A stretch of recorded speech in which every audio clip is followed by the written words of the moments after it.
What's up, guys? Welcome back to Deck Tech for Decks. I'm your host Caleb. Today we're going to be talking about the top 10 cards you can use in a landfall strategy. But more so than that, we're going to be talking about the strategies we're going to utilize with those cards. Instead of talking about specifically, hey, look, this card's good, put it in your landfall decks, we're going to be talking about what that card's going to be doing in those landfall decks that's inherently busted and why it's so good. Additionally, we're just going to talk about just overall landfall strategies. So if you're new to landfall, this is going to be a perfect video for you. And if you've played a lot of landfall decks in the past, hopefully I can leave you with something that you guys can try with your new landfall decks. I'm going to start off this video with a hot take, but first let's click on all those links in the description down below. If you guys want free $15, you can click on that whatnot link. You guys can get 10% off all of your Tolarian library proxies, and if you guys would like, comment, and subscribe, it really helps me out. It boosts the channel. It's annoying to ask, but I really do appreciate all of you that do that. Now let's get into my first hot take to start off the video. If you're playing over 40 lands in your landfall deck in 2025, we need to relook at that list and see if we can revamp it in a way. I know a lot of people love to play at least 45. I've even seen 47. Some of them just straight up go 50, which I think is insane. And let's talk about some other ways we can utilize these cards that allow us to play additional lands per turn other than just chalking our deck full of a ton of lands. I do want to say I understand why you guys want to do that. You have a bunch of landfall strategies, you have a bunch of cards that trigger off of land entering the battlefield, and you don't want to run out of lands, because if you run out of lands, your engine just gets shut offline. So whenever you play a land, you draw a card and create a token. It sounds really good to put a ton of lands in your deck, but what I'm saying here is there's other ways to never run out of landfall triggers without just shoving your deck full of 47 lands. My favorite way, and this is the Jund player in me, is straight up sacrificing them. We're able to play cards that allow us to play land cards from our graveyard, and now there's a plethora of them. So if you guys are in a green strategy, utilizing this is actually insane, and what I think is the most powerful way to be utilizing a land strategy. And let's be honest, most of these landfall strategies are going to be in green. All you need is a sack outlet for your lands, which there's a lot of them, and a lot of them are really good too. You have Sylvan Safekeeper that even protects your pieces while you're sacrificing your land, and then Zoran Orb is just 0 mana, and it's just very good at what it does. So you sacrifice your land, and now all of your additional landfall effects will always meet the maximum amount. If you're able to play 6 additional lands per turn because you just drew all of those cards, you will never run out of lands, because all you have to do is sack a card with Zoran Orb, play it from the graveyard, and repeat as many times as you want. So again, you're never running out of lands here. That's no longer an issue. Another thing we can utilize if you just don't want to approach the sacrificing land strategy is we can straight up use bounce lands. I've been utilizing bounce lands in my landfall strategies, and I'm not mad. All you do is play the bounce land and bounce it back to your hand, and boom, as long as you have 2 bounce lands on the battlefield, you essentially get to, again, utilize all of those additional land triggers, and you always have a land in your hand to trigger all of your triggers. It's really perfect. Now, with this strategy, I will say you do want to put a heavy untap effect synergy in the deck, but honestly, that's just smart in a landfall deck anyway. There's a ton of cards like Aftermath Analyst that allows you to return all land cards from your graveyard onto the battlefield tapped. Well, now if all of our lands enter untapped, that just straight up turns into untapping all of our lands, and you would want to do that in a landfall deck anyway.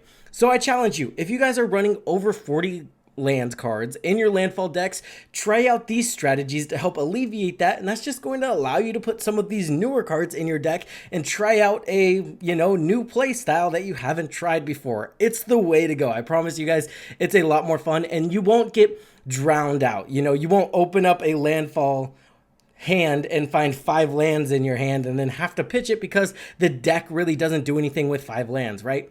That's just a hard, rough opening hand. So that's just kind of what I'm getting at. Instead of flooding out, try this strategy. It's worked for me a ton. Now let's get into some specific cards that I want to highlight here. Now let's talk about what I think the most powerful thing you can be doing in a landfall strategy right now.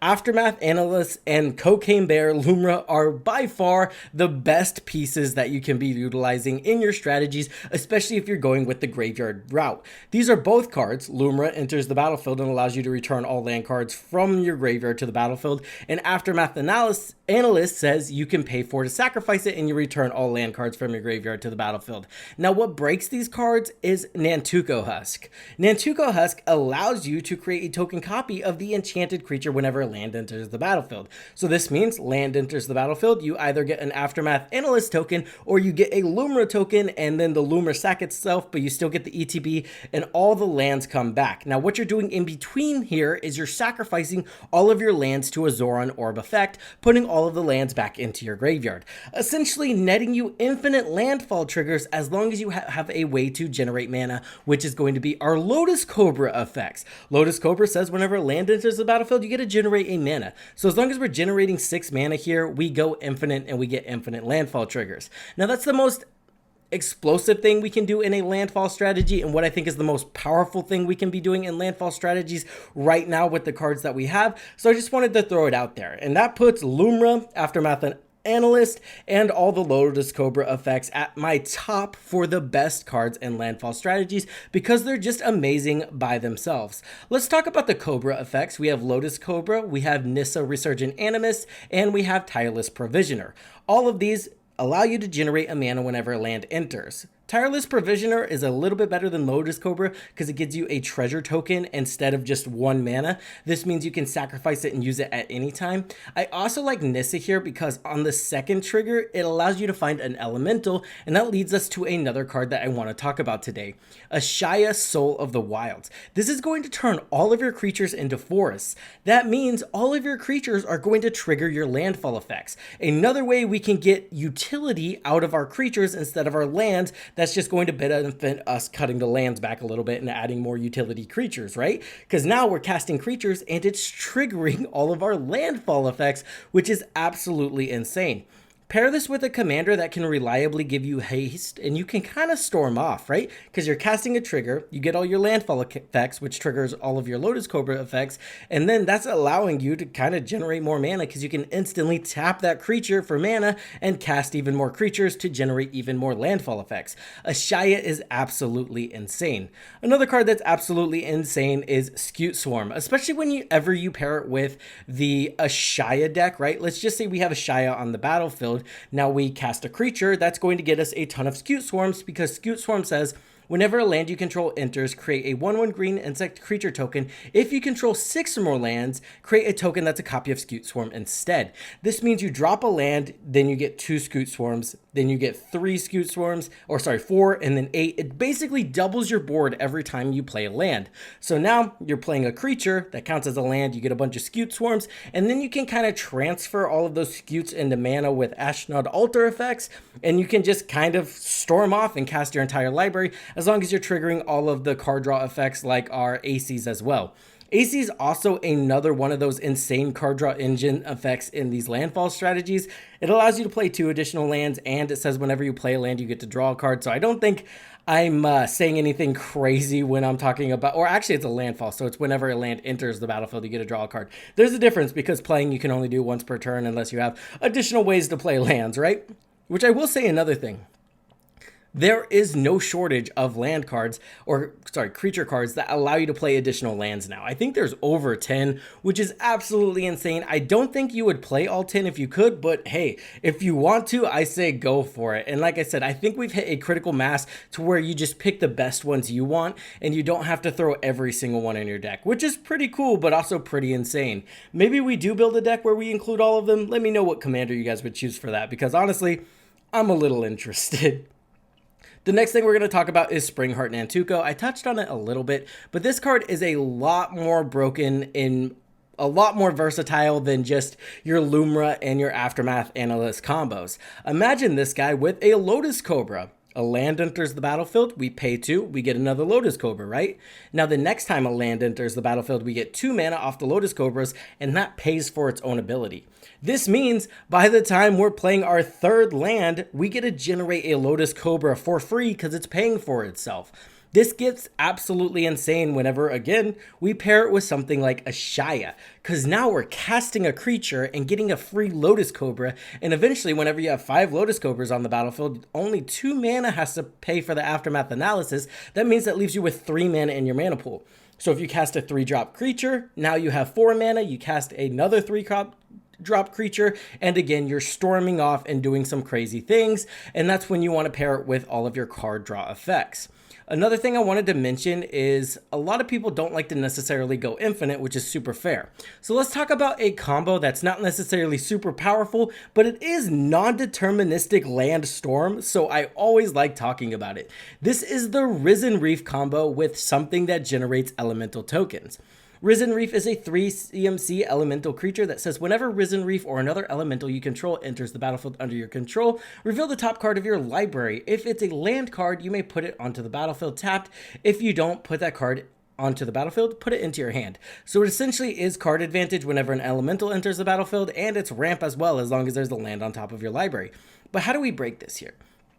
We need something that doubles ETBs. Virtue of Knowledge is the easiest way to do this since it's blue and it goes in a Risen Reef deck, since blue also is in Risen Reef's color identity. This is a permanent entering the battlefield causes a triggered ability of a permanent you control to trigger. That ability triggers an additional time. So what's going to happen here is you play a land. That's going to trigger our Omnath that says whenever a land enters the battlefield, you get to create a 5/5 red-green elemental creature token.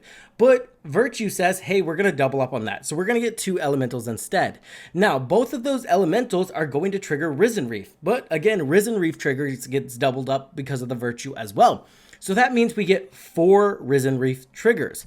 And as long as a third of your deck is lands, which let's be honest, a third of your deck is lands, this will non-deterministic storm you into not only drawing a ton of cards, but also putting all of your lands onto the battlefield. You do need a haste enabler to go ahead and win the game after that, but it's kind of insane. Also, I will say if you're using specifically Omnath to generate the elementals, he does have that ability whenever Omnath or another elemental you control dies, Omnath deals 3 damage to any target. So with enough Omnath elementals, you can just straight up dome players and kill them if you're able to sacrifice them or just wipe the entire board, which is very doable in these decks. One more thing with Aftermath Analysis. If you pair this also with a card that allows you to play an additional land card, that means you play a land card, pay 2, create a token copy of the card that allows you to play an additional land card, and you can play as many lands as you want. Now, this does take a lot of pieces to get together, but honestly, not that much, right? Let's say we just have a Lotus Cobra effect on the battlefield and a way to play land cards from our graveyard. Let's play a land from our graveyard. We can now tap that land for mana, and then Lotus Cobra generates us a mana. That's going to pay for our Aftermath Analysis, making us a token copy of whatever creature allows us to play an additional land. And then all we have to do is sacrifice that land, putting it back into our graveyard, and we can kind of repeat and play as many lands as we want. Kind of infinite here. Again, Aftermath Analysis, I secretly think is the most broken card for landfall strategies, and I'm saying that with my chest here because I believe it. This card just does everything you want it to do with a ton of different cards. Now, let's talk about how we can utilize these landfall strategies and turn all of our landfalls into straight up card advantage. You have the normal stuff like AC and Tatiova that say straight up whenever a land enters the battlefield, you get to draw a card. But my favorite, coming from a Jund player, is personally Korvold, Fey Cursed King, and the Gitrog Monster.